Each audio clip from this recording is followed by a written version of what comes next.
Hey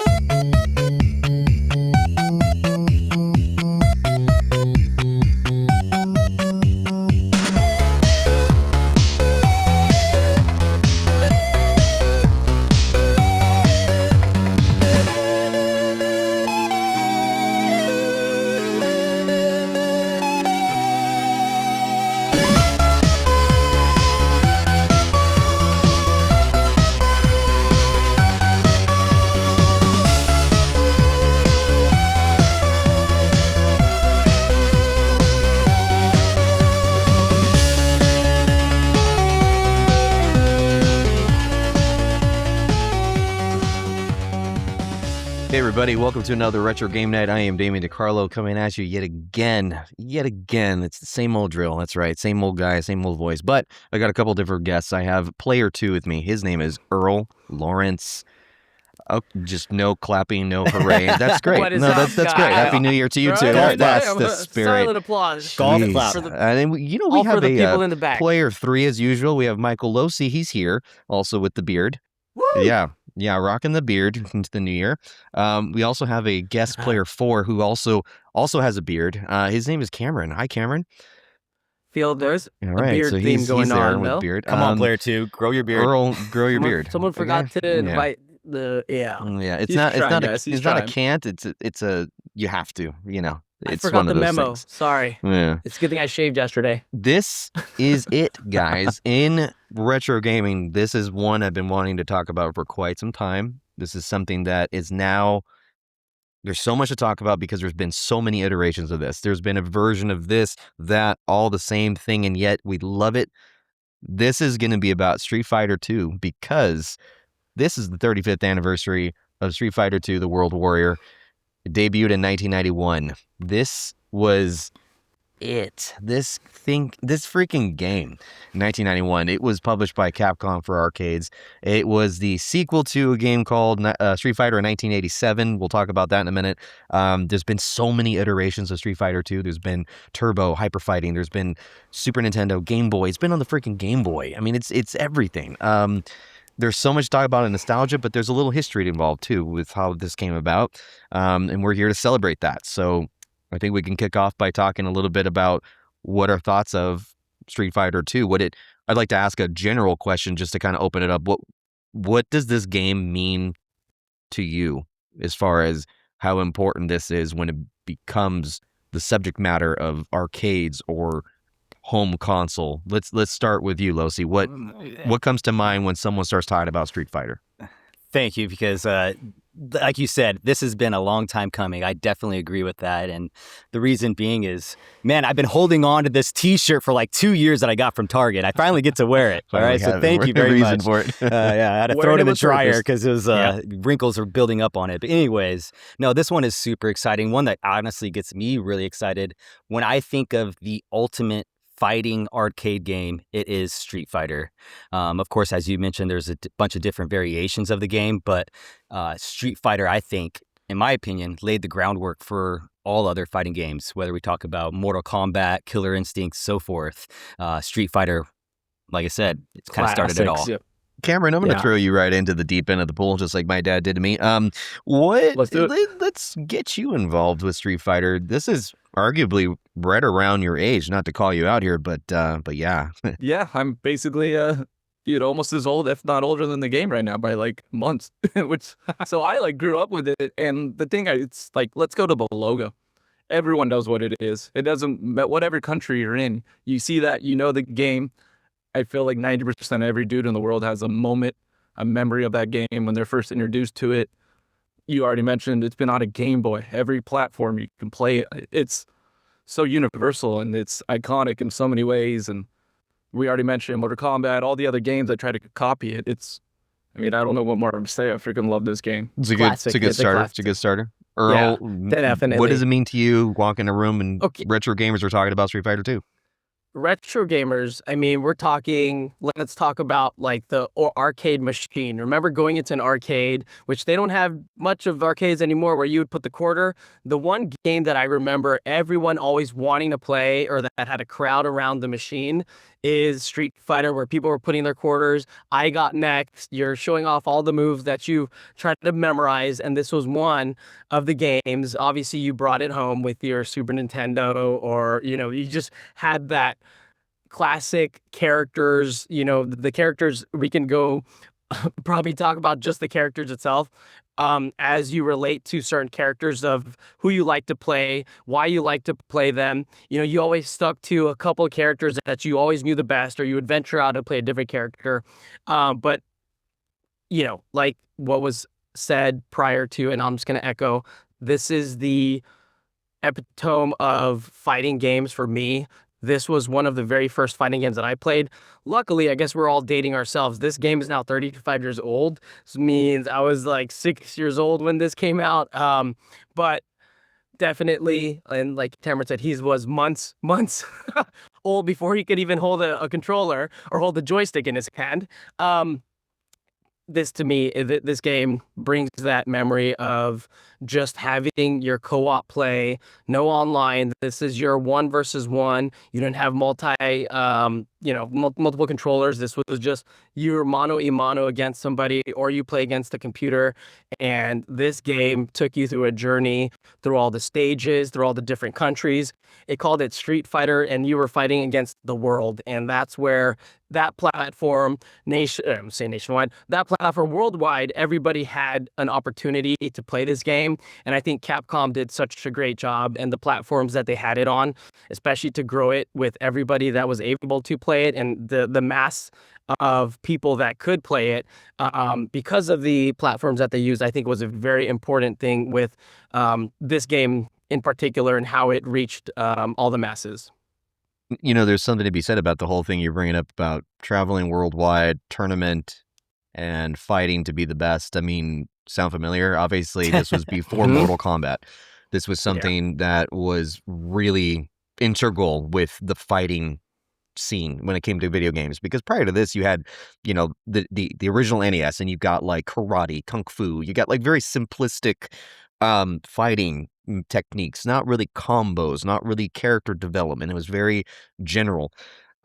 Let's talk about Street Fighter 1 for a second. So this was in 1987. It was it was successful, the game. It wasn't really well known, but it was released in Japan and eventually did come to a few home consoles. Admittedly, it had a lot of flaws. The game you only played, I believe, one character the whole time, and that did have Ryu in it. That was one that... Two. You could play Ken as well. Two? Ken as well. Okay, so just the two selections. That's all you had. Thanks for the fact check, the game itself was really... And I played it before, and I played it when I was younger. I personally find it lame. But I think it's because I grew up playing Street Fighter 2 and all iterations forward. Yeah. It I was going to say, Damien, you're definitely not wrong. So I just want to throw out there. The only reason I knew that is I literally just played this game in our arcade game a couple months ago. So here in Simi Valley, where we live, there's a place called Fun Burger in town. And they actually have a so they still sit-down. have this around. Yeah. There's the table sit down, and I was just with my daughter and I as a daughter-daddy date, and she was like, "Dad, let's go play this video game." And so we started playing Street Fighter, and we played the original Street Fighter first. And I was in the back of my head, I was thinking, "Oh yeah, Street Fighter." I'm immediately thinking more Street Fighter 2, but we played the original one first. And man, was it just rough? It was. This one had buttons like a normal arcade joystick, right? Yeah, it was more like Final Fight. If anyone remembers that game, it's a little bit more like that. Yeah. Oh yeah. Now the crazy thing about this release of this cabinet, when the first wave of arcade cabinets came out, it was a very unique thing. I hadn't seen this until I researched for this episode. There was a joystick, and then you had two pads that you had to literally punch. You saw that, right? It looked like something like a different kind of game from a different world. Like you had to literally punch the crap out of it, or more like stomp on it, I guess, with your fists. But it obviously broke a lot. Apparently, there was a lot of issues, of course, being the case that a lot of people would be hitting it. It was pressure sensitive, so if you did just a tap on it, it would just do a light jab. But if you have to, really do a fierce punch, you'd have to really, take a stomp on that with your fist. Weird concept. I mean, fun and innovative. I could see been, in the 80s, but ultimately it led to a 6-button, more of a thank God it evolved to that, because it wasn't anything I think people were thinking it would be in later games. So Street Fighter And 1 I think, was well, question on while we're on the Street yeah, Fighter 1, and I don't recall it as much, but was it kind of like the Kung Fu? You know how, you had those stages and you would go and there was the one Kung kind Fu of. and that was the original like fighting game and it was just by yourself and you would go through these stages. Was that similar to how Street Fighter 1 was, and did they a full remake, like for Street Fighter 2? How'd that come about? From my, if you're asking me, from what I remember, because I have not played this in a while, it very much seemed like a Final Fight sort of kind of a game, but it was just 1v1. It wasn't a bunch of guys trying to jump you. There weren't really like combo moves from what I remember. It wasn't really anything special other than the fact that it was just fighting. The Got it. moves and everything that would happen in Street Fighter 2. So this was kind of just a very generic, general fighting game, but it had more hand-drawn sprites. It had more animation versus like your typical Nintendo or, Yeah. Master System or what, Master System I think might have been not out yet. No, it would have been the one before that. But yeah, the thing is that it didn't really have anything special about it looking back. But at the time, it was brand new. So Yeah. the whole thing I think was this started what would be about number 2. So after this, Capcom tried to invest more money into this genre, this fighting, whatever this story was. They found it was enough to continue. So they designed what would end up being Final Fight that was supposed to be Street Fighter 2, but it was supposed to be called Street Fighter 89, I believe, to my recollection of my research. So this whole game was planned and then scrapped because they still didn't think that it was going to be Final Fight sort of what's that, Streets of Rage, kind of style where everyone's kind of like moving around and there's a bunch of guys you beat up. They just didn't envision that. So they wanted to try it again. And then they did release in 1991 Street Fighter 2, where it was just like the original, where you had 1v1 with combo moves. The success, of course, is just why even talk numbers? But the whole point is that it evolved for so many people. This to me was the epitome of a fighting game, and it still is. Oh, absolutely. Yeah. It's one of those that to this day I would want to put on the original, which isn't always the case for a lot of games. I would want to do an updated version, or even the other iterations of Street Fighter 2 are fantastic. I'll play those, but it still entertains me to pop on the OG Street Fighter 2. It's just so nostalgic.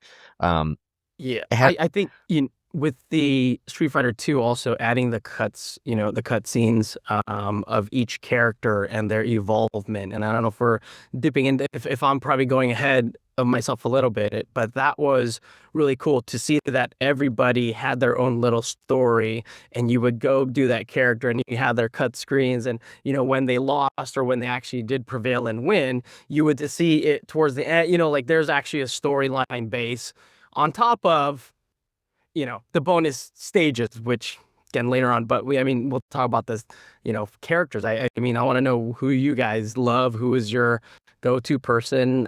Let's just for Yeah, for me, it's one of the first video games I remember that there was a backstory. You like kind of knew an origin of a fighter, and then that's more or less how you picked one. And that's how I kind of always thought, like, wow, that was a really creative idea versus it's just Mario. You just know what Mario is, But everyone else had such a unique style.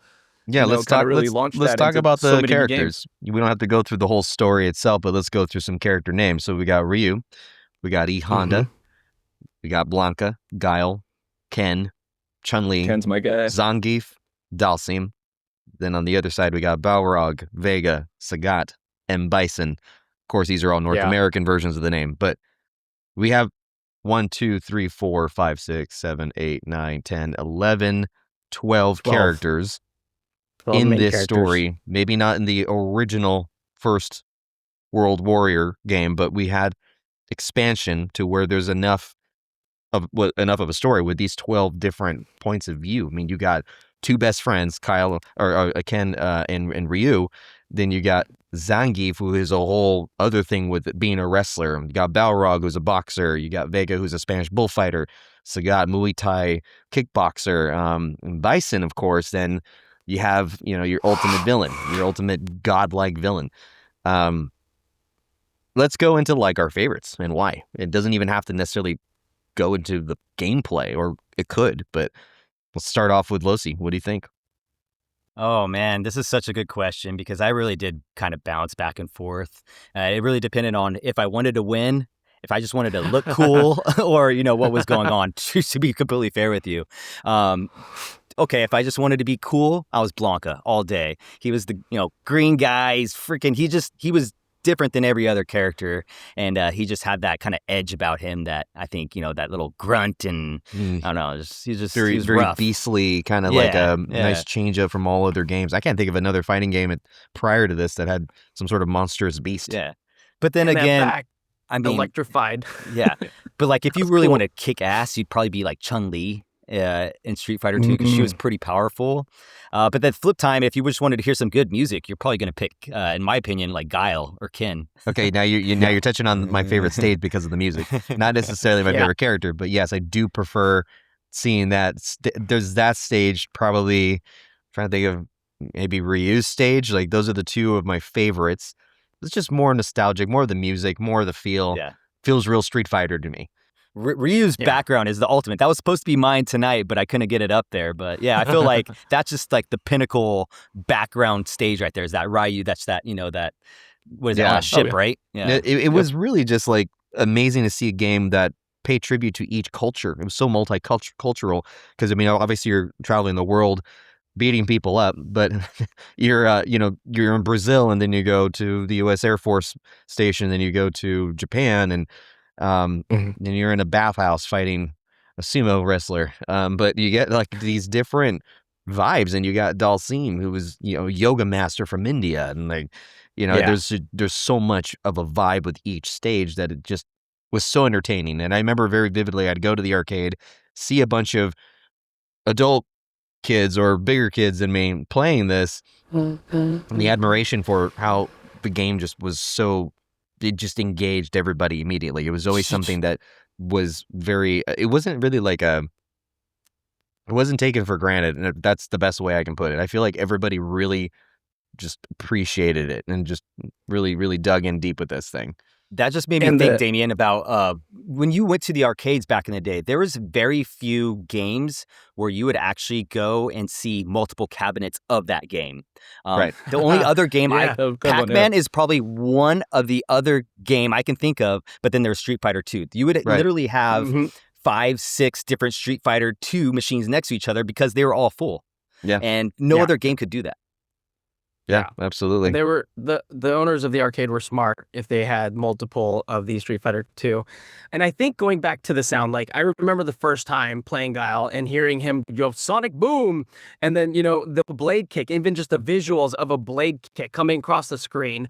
Those are like obviously I'm maybe leading towards my favorite character was Guile, and the sonic boom, and I could go back and forth with even with Ryu and having the Hadouken, and you tell anyone this now, you're like, oh, Hadouken. And as a joke, it's kind of like the whole Kobe, but what someone's referencing that to. It's a fireball. It's a, one of these movements, and you see it how it transforms now with, you see it in Goku, in other comic books or in other movie series, but there's something with that being said, being this original game and the sound, and you would just see these moves happen and the tornado kicks, and like Losi said, with Blanca, and I remember the electric when he would just do it, and when someone would touch Blanca, they would turn into, you would see like their skeleton like electrified. It was beyond what we originally, what we probably saw earlier on, having to see these different transitions and seeing how they're interacting with the screen, and you're just like playing this character and you're doing these moves that are classic moves to this day, where you still know how to do those moves right now. If you were given a remote control, and you'd be like, yep, I still know how to do a sonic boom, or I know how to do a Hadouken or a Ryuken, uppercut. It really is muscle memory, which is crazy when it comes to these things, and it's reaching so far back into the nether regions of your mind that it's weird when you do that. Like I would revisit this game like years later, like just years later. It could be like total competition mode at a buddy's house. Yeah, kick your ass at it. Oh, okay, bet. And I'm like, how the hell do I do this? And then the minute I start going, oh yeah, like it just starts kicking in, and I just love that. It reaches into this like nostalgic part of your head, and just like you got this, you remember. So memorizing the moves are really fun. Yeah, absolutely. One So thing I liked about the game was the visuals when you were just watching it from afar, like growing up with my older cousins playing it. It was better than almost any cartoon. It just all the kills and combos, and I'm just like, tiny as can be, just mind is blown. Like, what am I watching? The insanity of it, Yeah, and I how think intense it got. yeah. The battles. I think Cameron brings up a good point. I think this is maybe one of the first games where they really looked into the sprites, and I think my understanding is they drew up every single everything was little hand drawn. Yeah, Yeah. and it was the animation really played out in this game. And for being a fighting game, this is probably the first that I can ever think of that had a fierce female lead as far as a fighter goes. I mean, Chun-Li was, Oh yeah. this was an era where it was really easy to just put a female to just damsel in distress. This wasn't the type of game for it. You needed to have a woman that was going to be a fighter. If there were going to be fighter guys, there would have been a fighter girl. I think that having that was a really great segue into obviously having more of that represented in video games and where it was just more diverse. But the fact of Chun-Li really was the most powerful one. I mean, looking back, in my opinion, looking at her moves, and admittedly, I'm not that great playing with her, but like playing as Chun-Li, I know that if I know all the moves, I could kick ass. I don't know them all. I don't remember them all. But I didn't really choose Chun-Li a lot. So that was something that I know that it was a great representation going like kind of forward in video games. You had later Sonya Blade, and you had a bunch of other female leads that are fighters. Yeah. And as far as gaming goes, with Street Fighter, did we have any specific versions that we truly loved as far as Street Fighter 2? You had, I can list them all since I have the list here. Street Fighter 2 had a lot of different versions. We had Turbo. Street Fighter 2, of course, the World Warriors. We had Street Fighter 2 Champion Edition, released in 1992. Street Fighter 2 Turbo Hyper Fighting, also December of 1992. Super Street Fighter 2, The New Challengers. Super Street Fighter 2 Turbo. Hyper Street Fighter 2, the Anniversary Edition, that was in the early 2000s. Super Street Fighter 2 Turbo HD Remix, back 2008. And then the most recent iteration, Ultra Street Fighter 2, The Final Challengers. Yeah. Do we have any favorites? Yeah, well, I think of it's such a long list, isn't it? But when you think of arcade specifically, I think of the Champion Edition. I think there's just like that circle logo or whatever, just like Champion Edition or whatever. But personally, my favorite probably would have been Hyper Fighting. Turbo was a little too fast for me. It was pretty fast. I'm not gonna lie. And I think that was skipping a lot of sprites frame rate wise. It was just really like kind of skipping through motions, I guess you could say. It's weird because I do agree with you. I think the Champion Edition is the best just because it had some improvements. I mean, I'm reading it right now, and they had rebalanced character power levels to make it more fair. Allows both players in 2-player matches to select the same character, which you couldn't do in World Warrior. And you can distinguish them by alternate costume colors. And then all players allows players to choose the 4 previously computer-only boss characters. So you could choose Bison, you could choose Zangief, you could all these other ones that were the top dogs. You can choose them. Iterations, yeah. And it wasn't on crack like the way Turbo Fighting was.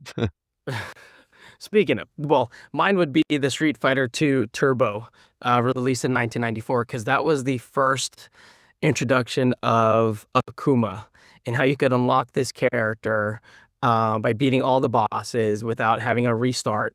And I think when you saw this person Akuma and had, the powers of Ryu plus Ken, and it was just this really like cool looking karate dude with the big hair and the big, necklace and stuff. That's where, I think mine was, because I'm like, the fact that you can unlock a character was pretty awesome. I mean, I think Akuma was just, after that, and once he's played, I probably played Akuma as my go-to after the fact. But I think that's where I would say, it just sticks out for me, the Street Fighter 2 Turbo when that launched. I mean, with Kuma Akuma was is pretty awesome. the ultimate badass. I mean, He was the ultimate, yeah. He was just so Goku on crack. Just yeah, yeah. it was great. Obviously, Earl, you played the Super Nintendo version. About you, Cameron? Did you have one at home? That's what it was. For me, it was the PlayStation. PlayStation. That's what I remember it the most from. Yeah. Michael, how about you? That was my first console. You guys know I'm the Nintendo boy. So I yes, it figured. was the Nintendo. Yeah, I think for me, the Super Nintendo was my favorite as well for this version.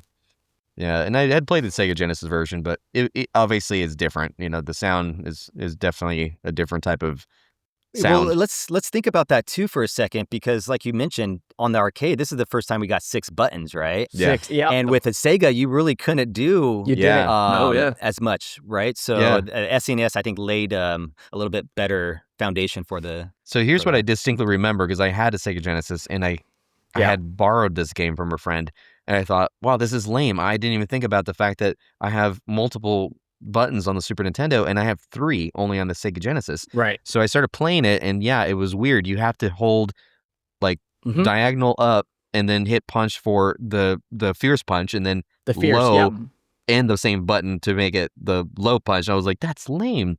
So I remember that was so lame that I remember I begged my mom to get the 6 button thing for the Sega Genesis, and then it worked. But the fact that I had to buy that, I was like, Super Nintendo was way better that had the buttons already there. And I think what Super Nintendo also added was that you could control your actual controller. So your fierce didn't have to be the top 2 toggles. You could make your fierce a different button. Yeah. As opposed to, and I think that's where I was, I remember having to, and it's funny, I was playing with my brother, and I remember we would always play, and I switched my controllers up, and I used my fierce as one of the thumb functions, and he was like, how are you doing that? I was like, I thought he thought it like did some secret thing, but I was like, no, you you'll never know. and it was funny. Yeah, because I switched my, the fierce punches were your A, your typical A and the Y, or whichever the first 2 were, and then my LR ones were the lowest ones, which I didn't use much. Interesting. But, yeah, you left those to kind of like on the side there. Yeah. Quick question, guys, and please I just want to make sure I'm correct, but I think Street Fighter might have been the first game to introduce combos. Yeah, I believe so. I can't think of another game that did that before. I believe it was Street Fighter 2 that, it's kind of you started. When we say combos, do we mean not multiple hit combo, but more like combination to making special moves? Correct. My understanding is they didn't intend to have multiple moves put in to go into one another, but people started figuring it out that you could, and then eventually they coded it into, I forget which version exactly, and then the combo started. But I believe it was Street Fighter. Yeah, Street Fighter 2 or the Turbo, because it was a lot faster. But I remember when you first start, and you start with a fierce kick, and then you do a sweep. Obviously the first 2 hits of the other opponent, they couldn't do anything, because they're like, okay, you first kick, sweep, and then now you get back into where you're square. And it's funny, there's those certain things, or you would follow with a Hadouken after the sweep, then you're like, you automatically have 3 moves before the person could even do another attack on you. And those, like Losi was saying, those were like the Easter eggs of like, oh, you want to play? Let's play. And you would see the first moves, and you'd see people do the same thing. You're like, oh, they know it too? Yeah. I think it's the very first game, now that you were talking about this, that I ever learned a combo move. Like, I think it's the fireball. It's reused fireball. Then the fireball move became so staple in almost all gaming to go from there as far as fighting games. The combination wasn't the same, but it's just crazy. Looking back, that started so much. Great call out. Yep. Great call out. Can I call out Damien one more time, though? Yeah. Do we really think it's a fireball? That's a really good question. I don't know how to answer that, because it looks like one, and if I'm in the mode, if it quacks like a duck, then so I'm actually going to Japan next month, and I've been teaching myself a little bit of Japanese. And when I learned that we're going to be Street Fighter 2, I was like, you know what? I'm going to translate and learn all these words that they're saying. There you go. So just so you guys know, a little history lesson. Hadouken is a 3-part Japanese word. Ha means moving. Do means wave, and ken means fist. So it's actually moving wave fist. Ooh, moving wave fist. Okay. Hadouken, that's cool. That is really freaking cool. Shoryuken. And then Shoryuken is rising. So Sho is rising, Ryu is dragon, and Ken is fist. So rising dragon Right. fist. Interesting. Wow. That's clever. That's And then clever. his spinning kick was Tatsumaki Senpu Kaiku? Something like that, right? Yeah, It's, which sounded something very different, but yeah. Like Hadouken. Tatsumaki Tornado. Senpu is spinning wind, and Kaiku is fate. So spinning tornado kick. Interesting. That's cool. I didn't know that. That's amazing. Yeah, I was gonna say if anyone knew what these words meant, I'm glad that you did a little. So you're going to Japan, so you're gonna see a lot of sure Street Fighter merch. You're gonna I'm find excited. something. I'm excited. That's awesome. It's gonna be That's great, awesome. and get to see the culture and see. I think a lot of this, couldn't be done without the Japanese culture in general, and you have so Yeah, much to pay 100%. tribute to video games itself. I mean, And I think they did their due diligence because you have Balrog, who, quote unquote, is potentially Mike Tyson fighting out of Las Vegas. yeah, that's why they right? changed the So- name. They changed the yeah. name in Japan or here because in Japan that would have been too similar to Mike Tyson. Yeah. I think that's clever. Yeah. Yeah, and there was the Just try not changes to which get are sued. weird, but yeah, Vega, Bison, Spain. Yeah. yeah, it was a lot of different changes on that. Now let's talk about the different ports because I have a whole list here of just for educational purposes. A lot of this, Okay. some of us, I hate to say, I know more probably than I care to know because this is so old. But I'm going to name some ports that this went to, and let's see if anybody, by way of expression here that So we have in '92 the first port was to Super Nintendo. We obviously are Super Nintendo people here. And 92 also we had the Amiga. This was a floppy disk. And then we had the Atari ST. It was also floppy disk, which was across 4 floppy disks, mind you. And then we had the Commodore 64. We had the PC via DOS. Tiger Electronics. That was those old LCD little handheld Game Boy things. Wow. Yeah. We had the ZX Spectrum, which was also another floppy disk. CPS Changer. I've never heard of that, but it's in 1994. So I guess a ROM cartridge by Capcom. 1995, we had Game Boy, the version of Game Boy. 98, we had the PlayStation, Sega Saturn versions, first CD-ROM ones. Then we had 2004, a mobile version. PlayStation 2 in 2006, along with Xbox and PSP. And then the last ports, as of recent, of the original was the 2018 PS4, Xbox One, Nintendo Switch, and Windows for the Street Fighter 30th Anniversary Collection, which has everything. So there's been so many versions of this that I don't doubt for 1 minute that Capcom has probably made the most money from Street Fighter 2 out of everything they've ever done. I mean, that might be a big say, but what do you think? I was reading right before this that Street Fighter 2 is the 3rd highest grossing video game of all time. Wow. I believe it. Crazy. Yeah. Yeah, I believe it. Over what's $10 first? billion. I mean, look at all these First, ports. Pac-Man and then Space Invaders. Space Invaders and Pac-Man were the 1 and 2. And think about how much it made in the And then- arcade. I mean, if you had let's just say 4 of those cabinets, I mean, think about what the owner was making on a daily basis, Oh yeah. just in quarters. I mean, and these were big competitive crowds. It wasn't just some kid just wasting time. It would be like everyone. Arcade was a destination point. The average arcade Street Fighter 2 machine in quarters made $1,500 a day. It's just Wow. was something I read. I mean, and for back then, I mean, you're Yeah. rich. You're stinking rich. Yeah, and I'm sure, their rival Konami was like, okay, what's going on? Obviously, they did Teenage Mutant Turtles in Time. they And, had their hand in Turtles that's for sure. Konami. Yeah. Yeah, and then you have Capcom coming out and, again, with what Losi said is, you have multiple cabinets in an arcade and where your Street Fighter machine is because you're going to see where the crowd of people are. And I think that just says a lot. And again, if it's number 3, I believe that it's number 3. I could see Pac-Man being up there just because of the longevity. And what was the other one ahead of Pac-Man? Space Invaders. Well, Space Invaders, yeah. See that too. Yeah. And there were multiple machines of those too. I mean, people were just gravitating towards those. But for I think for the action of it, again, like what Cameron brought up, like we could watch someone as you're waiting to play the game, you're still watching it and you're enjoying it and you're liking what you're seeing because you're like, okay, cool, look at these moves. You're going to also play the person who's probably going to beat you, or, that you're going to have a good competition because this person's really good and who's good. So, because they're still there, when you're watching it, so you can like see a combo you've never seen with the new move, and you're just like, oh wow, okay. Yeah. Kept looking at the buttons. Well, how'd you do that real quick? And then, of course, they did Capcom versus Marvel and all this other genres of these games. But yeah, and in sticking with the OG Street Fighter 2, this is definitely a legendary game. So let's get into a little bit more about the ratings as far as where this went internationally. We have pretty much across the board amazing scores for this game, of course.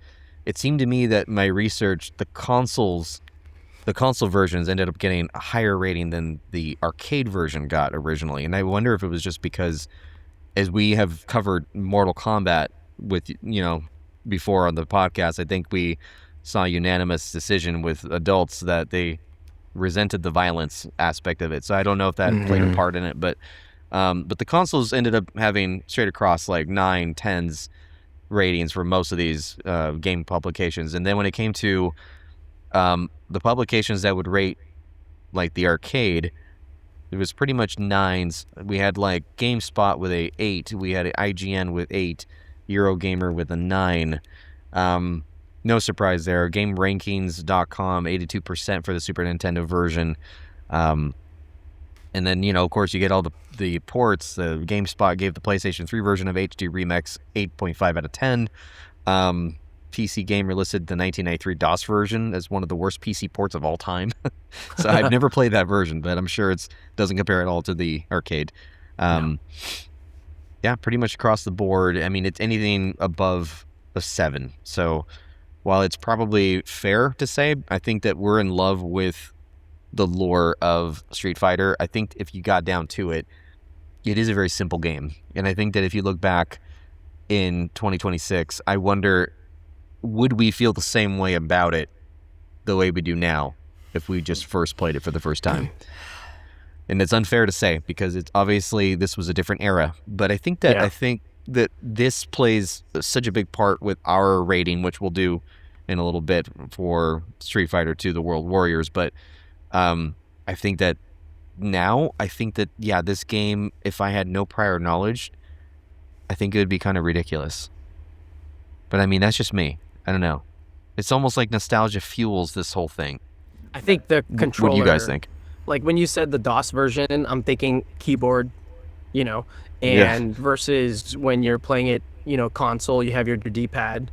And then obviously when you're with the arcade, and I think you have that joystick, I think that's where, we're talking about like the real, like how you like to play and, how the responsiveness of the game, that you could use the D-pad at home. I think probably that's where it was coming about. But if it was today released, then what are we comparing it to? I don't know if that serves its justice to the game, because when I played it, I just remember, being at home, getting the game, and having to use a D-pad controller, and then going to the arcade, and then you would, guess what? You would go home after playing with the arcade machine, you'd want to get a certain joystick, so you went to the store, KB Toy Stores or whatever, Toys R Us, and you would actually get your controller with the joystick. So, I mean, I remember I went through that lengths of just like, I want to have the arcade feel, so let me play with it with the joystick and the big buttons, you know? Yeah, I thought we did that for, we were at your house, Earl, playing, or was it Mortal Kombat? We tried with the joystick that Michael Ossie brought. I think that adds a lot to it. It really does. Although, I mean, admittedly, I grew up playing more on the Super Nintendo. So would we have a new argument here? Was it better to play with a joystick, or do we play with a controller? Yeah, I think this really is, like you mentioned, nostalgia fuels this game. And this is really a hard, deep question, and I don't mean any innuendos there saying that. But but we all thought about that. It, like at the time, though, right? This was a game that required an intense 1v1 in-person type of battle game. And if I just had to be honest with myself, that just doesn't really play into society now. No. We're more about multiplayer, connecting online. Yeah. Yeah. Has to be a It's a different massive, thing. massive Yeah. multiplayer. It worked for the time. It was perfect for the time. I just don't think it would catch on with this new generation and how games are built nowadays. There's not enough. There needs to be way more. You'd have to have some subscription base. You'd have to pay for your extra skin colors, and it just wouldn't be as well received. Yeah, I agree. I think that this game would be a very different received. Now, when it comes to these, gaming publications, I mean, I named a few that were right off the bat saying what their opinions were and ratings, but I have the retrospective reviews, and that's interesting to note. So, retrospective reviews of Street Fighter II has been listed among the greatest games of all time. Game Rankings aggregated the SNES review since 1992 with a reported ranking of 81.5, indicating an overall positive reception. The staff, though, praised it for popularizing the one-on-one fighting game genre, noted that the Super Nintendo port is actually near perfection. I believe that. I believe that they pushed the boundaries, of course, as Super Nintendo did. They did a lot of ports that were... It was weird because you had Sega Genesis that was touted as the arcade sort of console, and yeah, it did it, but Super Nintendo had a way of like glamorizing and kind of polishing it up in a way that Sega Genesis was a little bit more rough around the edges. They later ranked they later ranked it the 25th greatest game of all time in 2009. Game Informer ranked it as 22nd greatest game of all time in 2001. And then other publications listed it among the greatest games of all time. BuzzFeed, Electronic Gaming Monthly, IGN, Edge, Empire, even the Guinness World Records had a say in that. So they awarded Street Fighter II as the world's greatest of the first fighting games to use combos, and also the most cloned fighting game of all time. I never thought of that. Cloned fighting game. I mean, you think of every game after that, it's going to clone it in some way. Even I dare say Mortal Kombat. It just created a new genre, a new style. Yeah. Battle Arena Toshinden. There's even a Turtles fighting game that was like it. I remember that. Yes. Battle Arena Toshinden had like their version of a Ryu, but he was, dressed in white, and that was a 3, and it was also the Virtual Fighter, and that one was when they obviously added the 3D movement, right? They had 3D the side movement, step, right. the Tekken, but again, you have your 2D with the Street Fighter, and I don't know if you could play. I don't think the Street Fighter never came out with a 3D version, right? They were did. Only 2D? It was. They did? It Okay. wasn't that great. It was called Street Fighter EX. That was for the PlayStation. I remember it. It was. What do you call them? I didn't like it. Yeah, no, it it's just not- wasn't yeah. Street Fighter to me. Yeah, It looked polygony. It was very. I mean, I would have preferred Tekken at the time over that's right. Street Fighter EX. Do you remember that one, Leslie? Oh, or yeah, even no. Cameron? Because I mean, you had a PlayStation. Yeah, No, that it wasn't really well received. Impact-wise, Street Fighter II regarded as one of the most influential games of all time and the most important fighting game in that particular order, the way it was released. 1991 is considered the revolutionary moment in fighting game in general, in fighting game genre. When it comes to joystick and control, did we land on that? What do we all decide? Because I'm seeing some opinions about this on what I'm reading. Do we prefer controller for Street Fighter 2, or do we prefer joystick and button? I'd What do go we think? joystick and button. Absolutely. I think that was probably the most purest way to play it, the way it was designed originally, Yeah. versus the hand Joystick. controller, which eventually took over everything. But Yeah, I think I'm gonna have to just agree kind on of that. like leading into it. You know what I mean? Just kind of getting in the motions. The fact that I had to get this piece of hardware Yeah. that didn't come with the console itself just to replicate the play of feeling how you played it in arcade, I think definitely plays into that. There- But there are people who are very D-pad. I'm D-pad all day, and there are people that Yeah. can transition between Well, joystick was and it- D-pad. Yeah. Was it Zangief that you had to do for one of the combos at full 360? Yeah, on you for one of his couldn't- combos? Yeah, that's right. Right. And So you you couldn't kinda- do it on a D-pad as well. The Yeah, you joystick could do is it, but it where was you- really hard. Yeah. Yeah, A lot of much- these moves would have been very difficult in D-pad, and yet we made do because it came home on consoles. We're like, I don't care, have it And at I home. think that is the hardest move on Street Fighter. There were so many times I was like, hey, I'm talking to our brother, don't do anything, let me just try it, and we would try.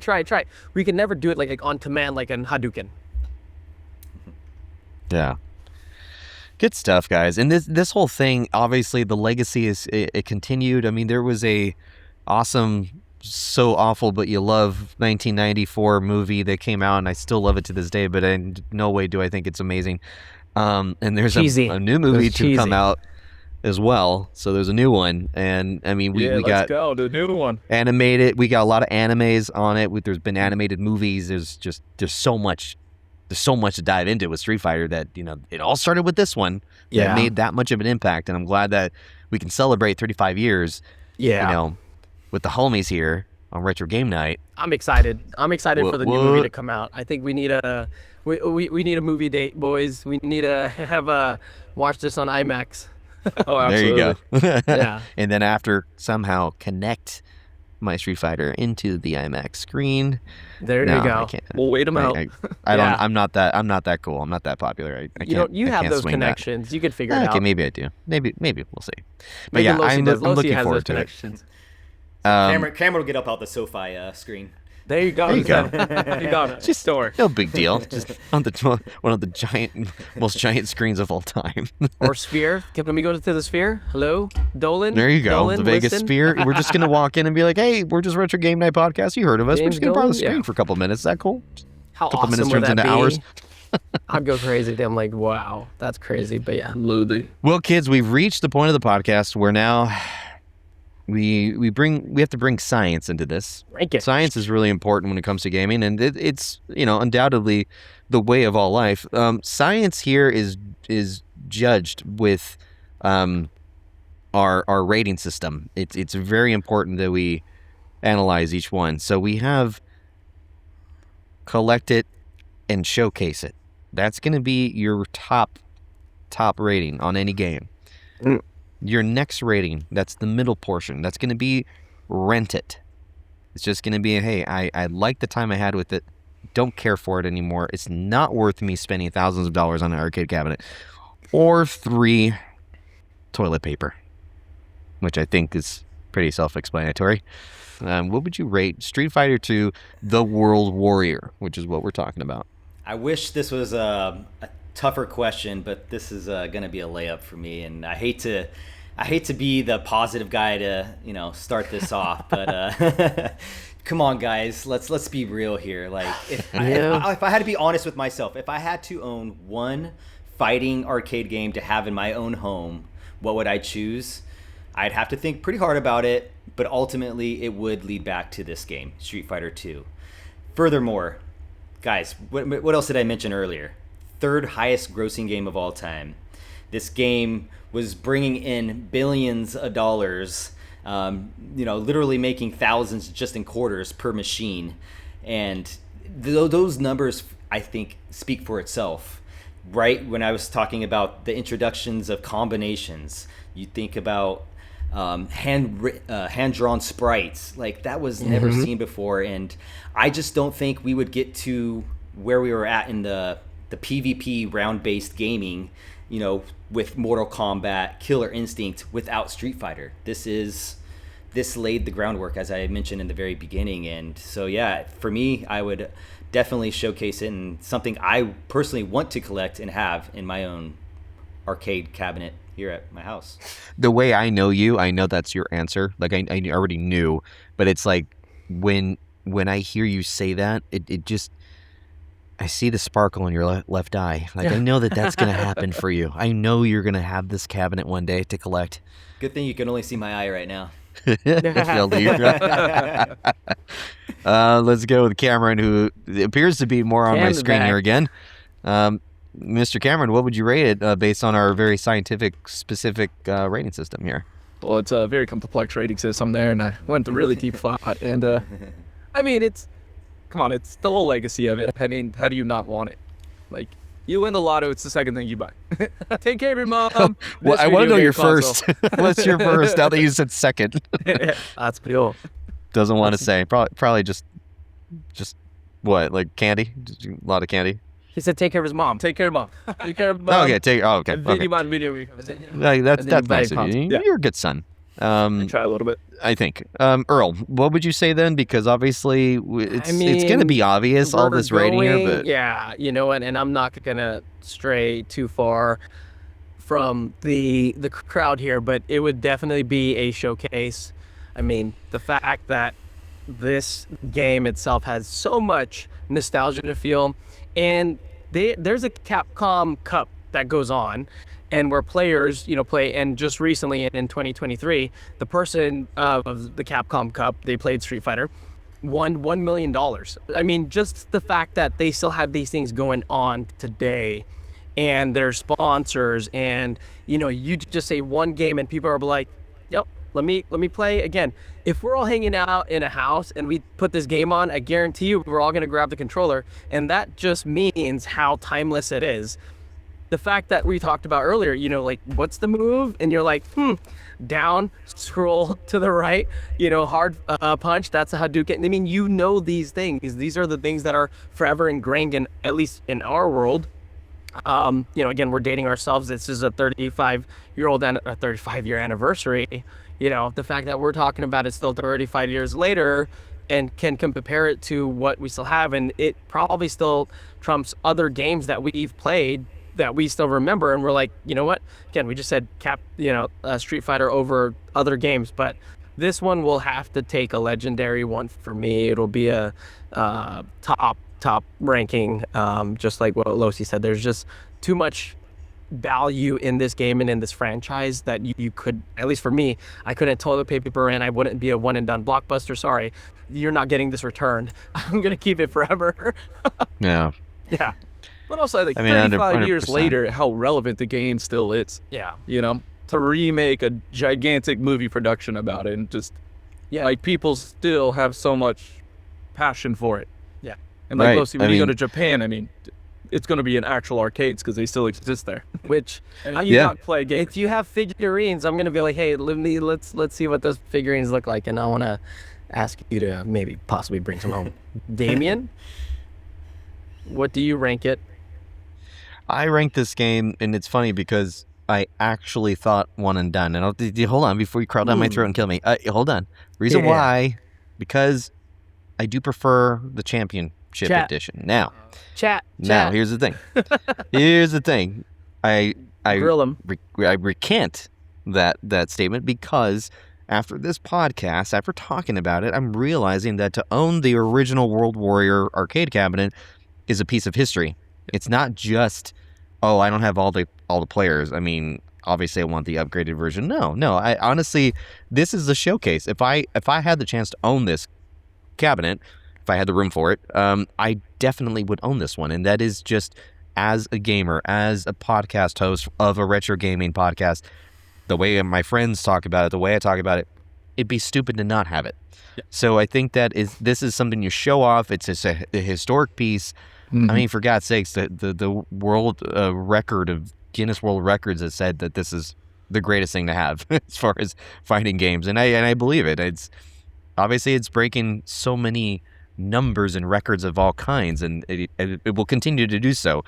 There will be no stop or shortage of fighting games thanks to this. Yeah. There will always be a Hadouken waiting for you guys. Always. That's clever. And on the other side, an angry gamer that's just probably a little kid that will wipe us out.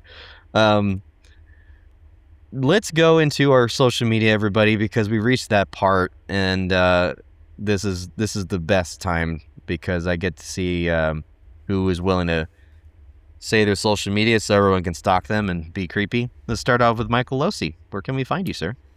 I'm pretty simple, just at Michael_Losi, keeping it simple. Keeping it simple. Nothing wrong with that. Cameron, Mr. Guest Player, number 4, where can people find you on social media if you want to give those addresses out? Well, I want to say thank you for the invite. It was fun tonight. I had a blast. No. Thank you. No. Gracing us with your presence. We found him on Tinder, right? Where did we find him? Grinder, baby. Found him on the side of the road. Yeah, but my Instagram is Earl Goes Sailing on his. But so please make sure to follow. Yeah, give all nothing but dislikes on the is Earl.lags. You can follow me at Instagram, Earl.lags, and then Venmo. That's a joke. Earl, what's yours? Earl.lags. What happened to Earl's Go Sailing? Well, That's mine. I haven't already shot it. Oh, that's Cameron's, right? Okay, Yeah, it's of mine, yeah, course. sorry. What am I thinking? What are you thinking? I'm just Boats and gonna move on to hose, baby, myself boats now. and I have no comeback here. Damien _ DeCarlo on Instagram, and then retro _ game night. You will find us collectively. Thanks so much for all the street fighting, guys. This has been a lot of fun, and we're always going to continue doing this. Yeah. Do you have your phone out? Would you like something to say here? No, I do. So I went with my daughters to. We had a trip and we stayed at an Airbnb house, and of course, I have young daughters, and this picture just shows there was a Street Fighter arcade machine there. And you could see my little daughter, hopefully, I don't know if you see it through the lens, but she's playing Oh yeah, on That's cool. Street Fighter thing, and with the joystick in hand too, and yeah, having a good time with it. little warriors in the making. Literally, yeah. How'd they do? I Who think won? that was cool. Well, of course, just let them play. They both won. They took turns winning. They took turns winning. Yeah. Okay. Everyone wins, Damien. Everyone wins. Everyone. Yeah, I know. I grew up in a very different house environment. If you Yeah, don't yeah, win, yeah. then no Until supper my for you. brother and I got, and we started to play, and then it became house divided. So yeah. No, was okay. good. Showing the right way to do it. Of course. All right, guys. Thank you so much for everything. Don't forget to Thank you, tune in guys. to retro _ game night for the all the latest updates on Instagram with our podcast. Till then, everybody stay calm and game on. Good night.